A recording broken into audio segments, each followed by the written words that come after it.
Beginning halaqah, since it's already late, we'll keep the halaqah a little shorter than usual, inshallah. So, Bismillah ar-Rahman ar-Rahim, alhamdulillah wa kafa wa salamun ala ibadihi alladhina astafa ma'ad. So, for those of us that haven't been joining or weren't with us previously, we've been covering the different various topics that pertain to the month of Ramadan. And the whole purpose and the whole point of this is to give us more information about the month of Ramadan so that we can benefit from the month more, right? Because like how we've been saying, that this month of Ramadan is one of the most special moments of the year. It's a month in which Allah subhanahu wa ta'ala opens His doors of mercy, He closes the doors of punishment, He showers everyone with forgiveness and mercy and barakat.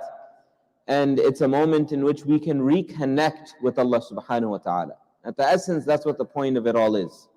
The point of it all is for us to connect with Allah subhanahu wa ta'ala. That relationship that we have that tends to get weakened because of our activities throughout the year, we want to strengthen that bond, that rope, that relationship, right? Tighten it up.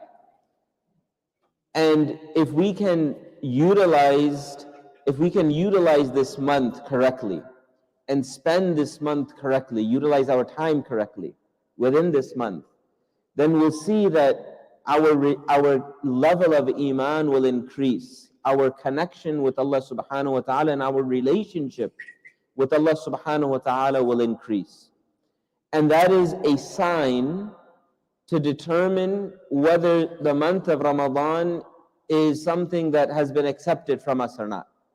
The scholars, they would say that if you want to see if your Hajj has been accepted, one of the signs of an accepted Hajj is that after the Hajj, you make a change in your life. Yani, your condition of Iman, your relationship with Allah subhanahu wa ta'ala has increased after your Hajj than it was before. So similarly, this is something that we want to see. So the last halaqah, I kind of give an overview of our trip to Turkey, which inshallah this Friday, inshallah we'll be having a detailed report and observations and lessons that we can take from the trip that we just took to Turkey, inshallah this Friday, 7:50, right? 7:50, inshallah, before Isha Salah. Nevertheless, so the last halaqah I did that previously, before my trip. We had finished the fiqh of fasting. Now, inshallah, there's only 2 sessions left, today and one more. So I'm going to kind of breeze through the topics. There's a few more topics that I wanted to cover. The next topic is the topic connected to the Quran, right? So now, when it comes to the Quran, understand that when Allah subhanahu wa ta'ala describes this month, He describes it He defines it, or He explains it by saying that this month, شَهْرُ رَمَضَانَ الَّذِي أُنزِلَ فِيهِ الْقُرْآنِ. The month of Ramadan is the month in which the Quran was revealed. Right? So the fact that Allah subhanahu wa ta'ala does that, and He explains the month of Ramadan in this manner, tells us that there's a very special connection to the Quran in the month of Ramadan. Right? The Quran, the revelation of the Quran began in the month of Ramadan. Right? And in this month, we should increase our attachment with the Quran.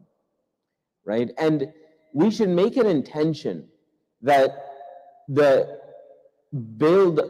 connection that we build with the Quran in this month is not going to be restricted to this month, right? That's the key, right? And the way that we can ensure that we continue it after the month of Ramadan passes is that we begin now. There's only 10 days left, right? 10 days left till the month will begin, inshallah. So we begin now, so that it's not just an amal that is in the month of Ramadan, right? We begin now and we make sure we continue after.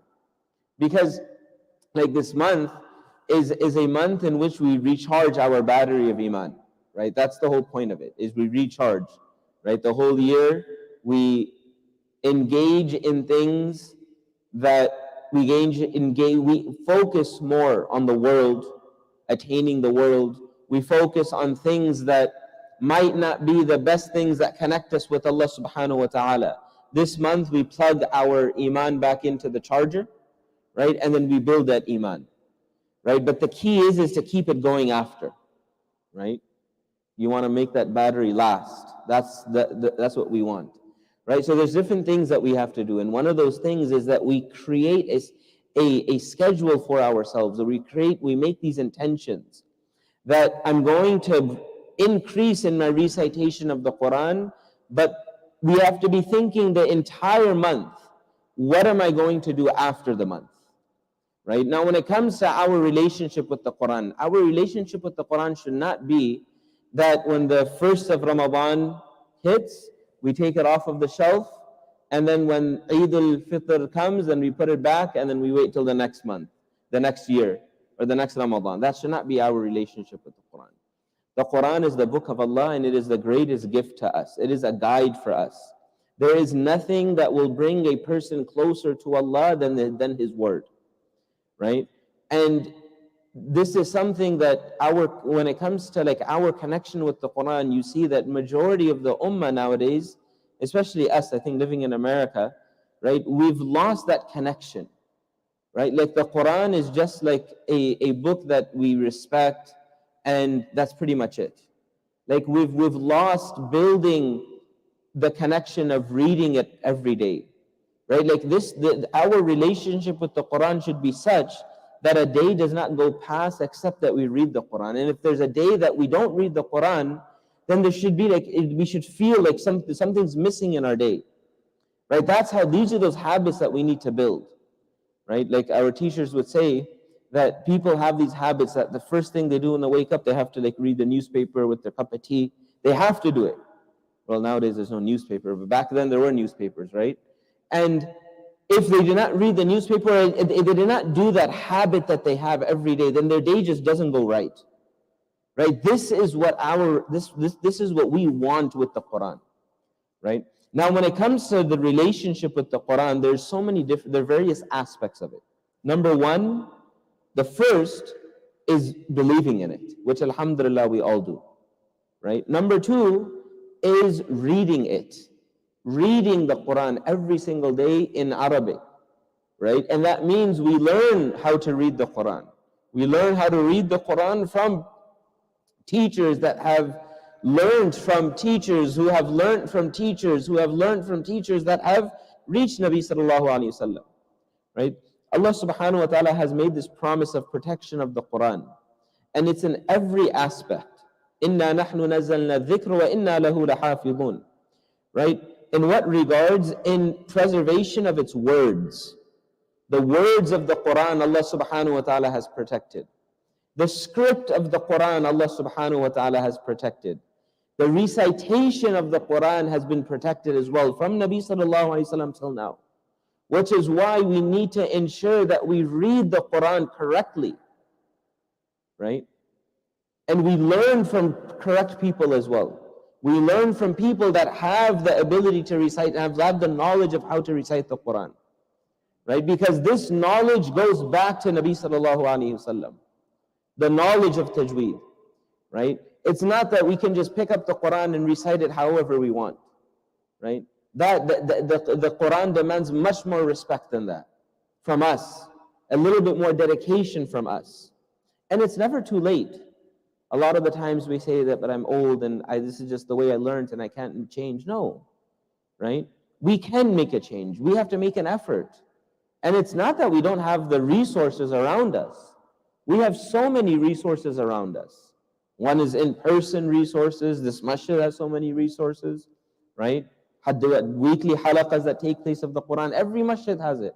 Every masjid has people that are able to teach you, can teach you how to recite the Quran correctly. It's a matter, at the end of the day, it's a matter of how important is it to me to learn this? Or am I just going to shrug it off and be like, it is what it is. I learned it like this, so now I am not going to make a change.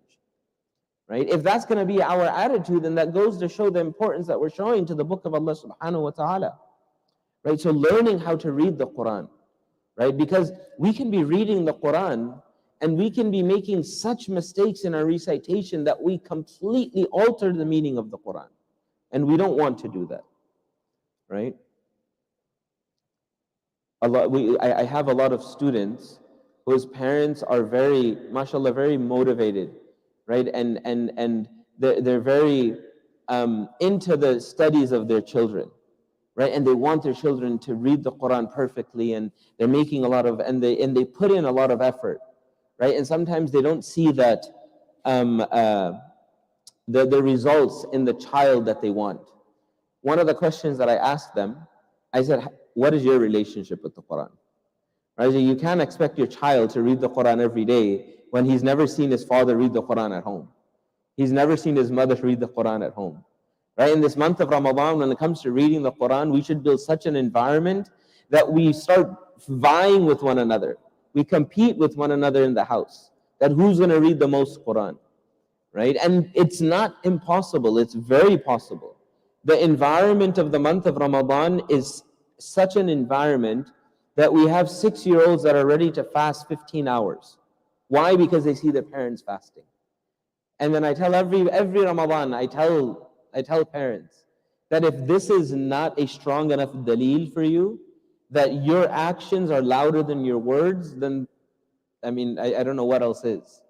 That you have a 6-year-old, 7-year-old child that's willing to starve themselves just because they see their parents fast, right?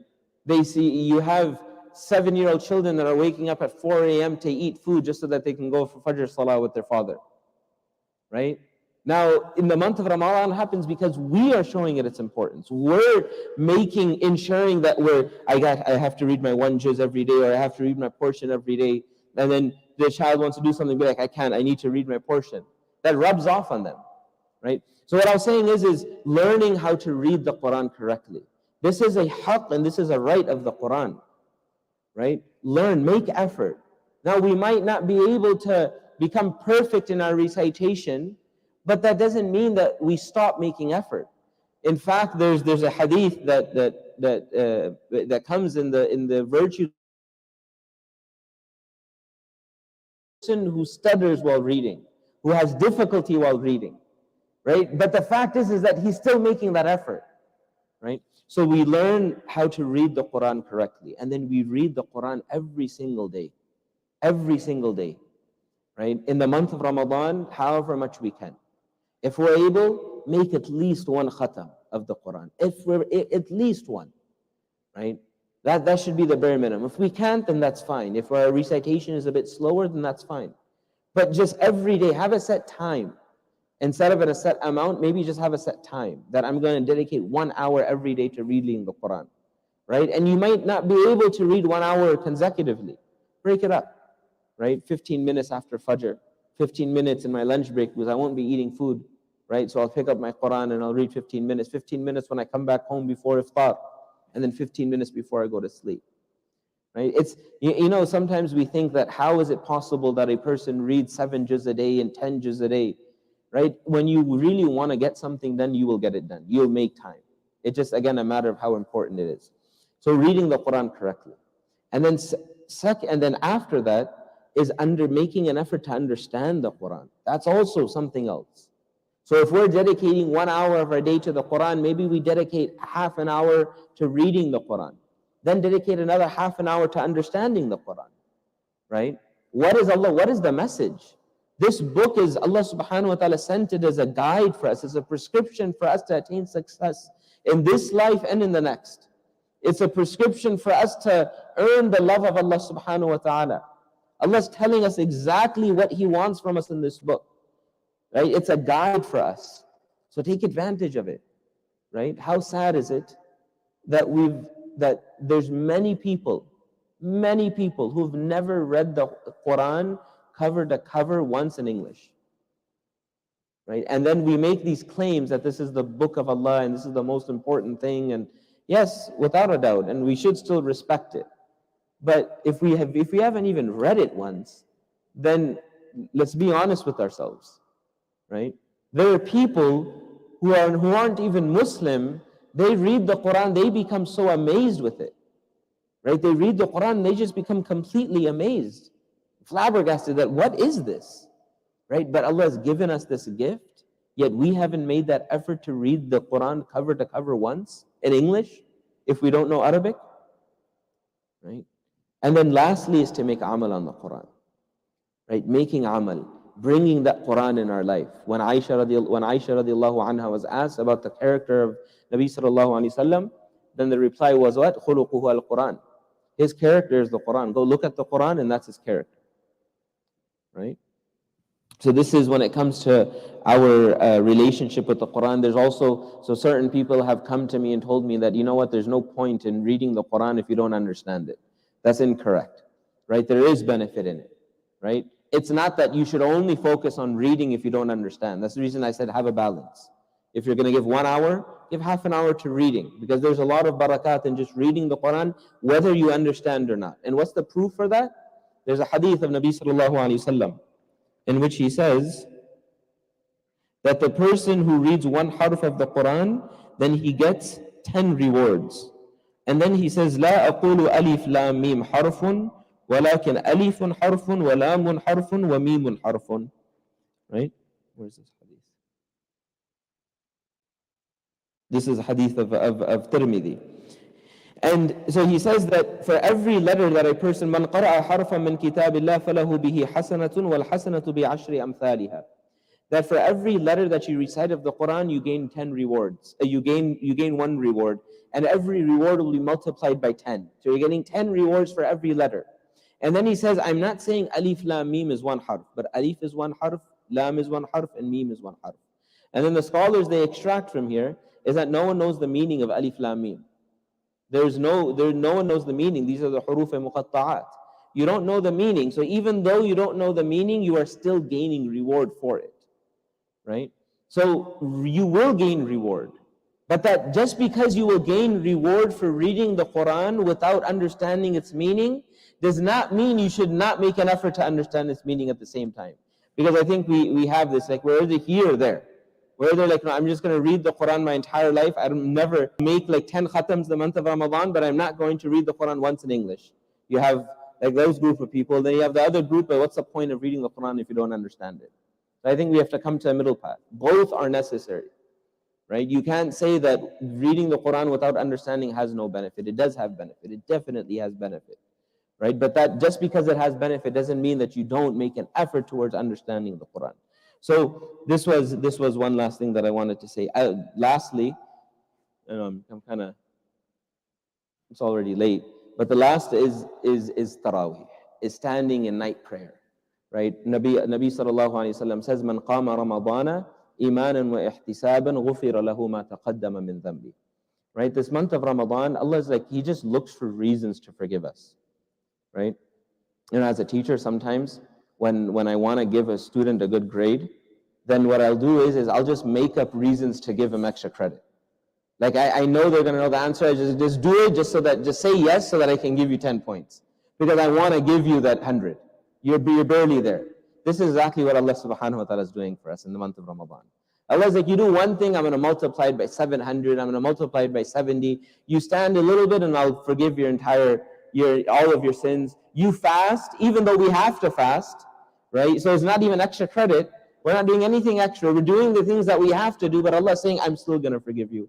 Man sama Ramadana imanan wa ihtisaban ghufira lahu ma taqaddama min dhanbi. Right? So this is one of the ways that Allah just looks, He's making excuses to forgive us. Right now, if we're not going to take advantage of it, then it's literally our it's our fault. Right? There's no one to blame but ourselves. So standing in the night in prayer, right? That begins with tarawih, but it does not end with tarawih. It ends with tahajjud, right? It ends with tahajjud. Now, since we touched the topic of tarawih, then everyone's going to ask, what is sunnah, what is not sunnah, is it 8, is it 20? Just do as much as you can, right? My opinion is that 20 is sunnah. Why? Because Umar radiallahu anhu decided it. He made that decision in the company of many sahaba, and no one disagreed with that decision, right? And that was something that was established from then, right? So we're going to say 20 is sunnah. But if you can't, but there's something that's interesting that Umar radiallahu anhu said at the end of that hadith. He says that the people that are sleeping are better than the people that are awake, right? Implying that if you are going to pray tahajjud, if you're going to pray tahajjud, that is still better, right? There's an implication there. So the point is that we do as much as we can, right? If we can do all 20, there's only these nights are only going to come once. It's 1 month in the whole year, right? So let's try to exert ourselves. If that means that we sleep a little bit less, that's fine. It's only 30 days, 29 or 30 days, right? So standing in Taraweeh, but as important as that is standing in Tahajjud. That is when we really come close to Allah subhanahu wa ta'ala. That is when we build our relationship. That is when we feel that connection with Allah, right? And making dua at Tahajjud, right? So this is also something that we should make an effort towards, right? Don't just be like, you know what, I'm just going to do 8 because, right? If you don't just cut corners for the sake of cutting corners and then use dalail as proofs and use hadith as a proof for my laziness, right? That's also not something that we shouldn't do, right? I'm not saying that everyone who does 8, no, I'm not saying that at all. But I feel like that's something that we tend to do, especially with youth, right? Because I interact with youth a lot. And then they'll be like, no, but 8 is sunnah, right? There's no such thing as 20. So I'm just going to do 8. I'm like, why are you doing 8? He's like, no, because it's sunnah. I'm like, why? What's your proofs for it? They have no proofs for it, but they're just going to say it's sunnah because it's easier, right? Another person who truly believes that 8 is sunnah and 20 is not. So that's your belief. If you have your dalail, then okay, right? But this is what I'm saying. We should base our actions on dalail. Don't base our actions on how on our own not insignificance, but deficiencies, right? And then we mask our deficiency and laziness with dalail, right? That's not what we should do. That's just playing with deen. That's playing with hadith, right? So nevertheless, we do as much as we can, but we stand every night. And this is something that we should show our children as well, right? Show our children that this is a part of the month of Ramadan. It creates an environment within the masajid. It creates an environment for our children as well. May Allah subhanahu wa ta'ala grant us all the ability to practice. Inshallah, next halaqah, I know it's late right now and there were some concerns that it's too late, but since there's only one more halaqah, we'll just keep it after Isha. Last week, next Tuesday will be the last week, inshallah, and then Ramadan will begin, inshallah. Right? May Allah subhanahu wa ta'ala grant us all the ability to practice. Wa akhiru da'wana alhamdulillah rabbil alameen.